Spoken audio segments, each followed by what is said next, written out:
un de vos amis jette une pièce et sous vos yeux fait 5 fois pile de suite.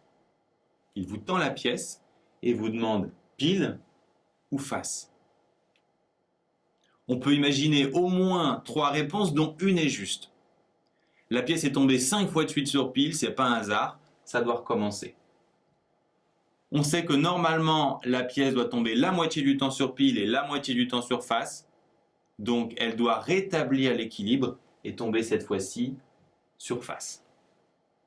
Ou alors, le hasard, c'est le hasard, il y a toujours 50% de chances qu'elle tombe sur pile, 50% de chances sur face.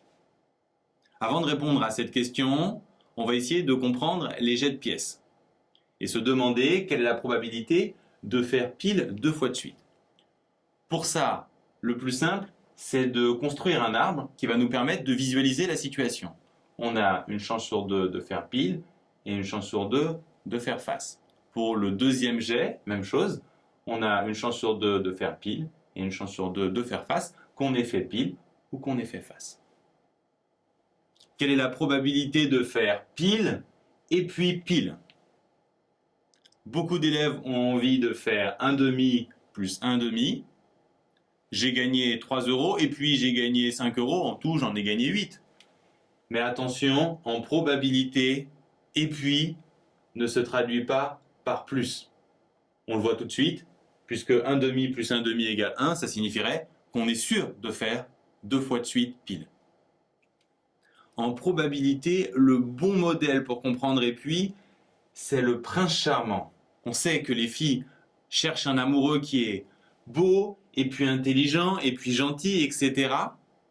Si on imagine que 20% de garçons sont très beaux et 20% sont très intelligents, on se doute bien qu'il n'y a pas 40% de garçons qui sont très beaux et très intelligents. Il faut multiplier les probabilités et plus on rajoute de critères, plus le prince charmant est rare.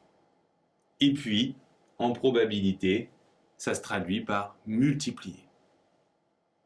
Finalement, faire pile et puis pile, on multiplie, donc on trouve un quart. On pouvait aussi trouver ce résultat en notant les 4 possibilités. On a autant de chances de faire chacun des résultats. Un seul marche, donc une chance sur 4.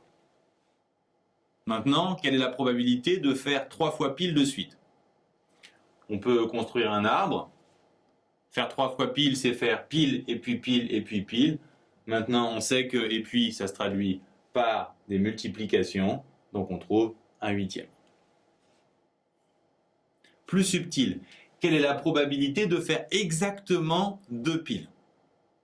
Avec, bien sûr, 3 lancers. Alors, on regarde notre arbre qui, pour le coup, devient très utile. On voit qu'on a une possibilité ici, une autre là, et on en a une troisième ici. On peut faire donc 2 fois pile de 3 façons différentes, ou bien pile pile face, ou bien pile face pile, ou bien face pile pile. Et ou bien, en probabilité, se traduit cette fois par plus. On aurait aussi pu compter le nombre de résultats possibles. Il y en a 8. Et comme on a autant de chances de les avoir, comme ils sont équiprobables, on aurait pu compter le nombre de résultats favorables, 3, et dire que la probabilité, c'est 3 sur 8. Revenons à notre énigme. Est-ce que si je fais 5 fois de suite pile, la fois suivante, j'ai plus de chances de faire pile? Non. Est-ce que la pièce va rétablir l'équilibre et plutôt faire face? Non. Il y a toujours une chance sur 2 de faire pile et de faire face.